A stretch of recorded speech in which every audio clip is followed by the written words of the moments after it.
అసలు కూలేశ్వరం ప్రాజెక్టు గురించి ఏ తప్పు చేయకపోతే, ఏ తప్పు లేకపోతే ఆర్ఎస్ ప్రవీణ్ కుమార్ గారు ముందు ఏ విధంగా మాట్లాడారు వేరే పార్టీలో ఉన్నప్పుడు, ప్రస్తుతం ఏ విధంగా మాట్లాడుతున్నారు, అలాంటివి కంపేర్ చేసి మాట్లాడుతున్నటువంటి మాటల్ని ప్రజలు గమనిస్తున్నారు.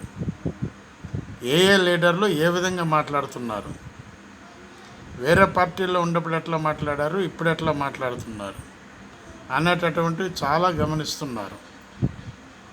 అదేవిధంగా మరి ఆ మాటలను అలా మాట్లాడకూడదు అని ఎందుకు చెప్పడం లేదు? దానికి తగినటువంటి సంబంధిత లీడర్లు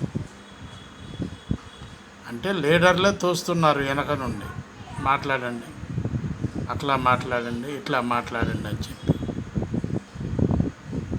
వారు కూడా కన్ఫ్యూజ్లో ఉన్నారు, ఏమవుతుందో ఏమో అని. దేన్ని ఆధారంగా చేసుకొని ఇవన్నీ ఆలోచిస్తున్నారు పబ్లిక్ అంటే, బీజేపీ పార్టీలో బీఆర్ఎస్ని కలుపుతాం అనేటటువంటి వర్డ్ ఎప్పుడైతే వచ్చిందో అప్పటి నుంచే జనాలకు డౌట్ వచ్చింది. ఇది ఎప్పటి నుంచి డౌట్ ఉన్నది పబ్లిక్ అంటే,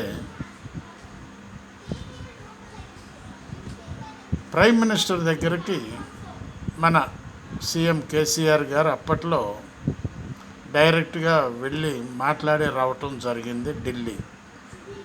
మధ్యలో రైతులు ఆందోళన చేస్తుంటే దాన్ని చూడలేదు, మాట్లాడలేదు, పలకరించలేదు, అసలు ఆ రైతుల వంకే కన్ను వెయ్యలేదు.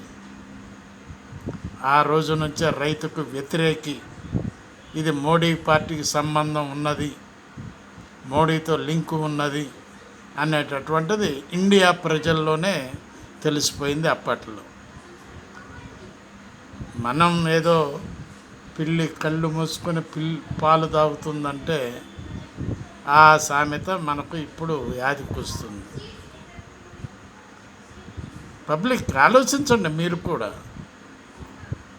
మీ మేధస్సును ఉపయోగించండి. బాలసాని వీరప్రసాద్, హైదరాబాద్.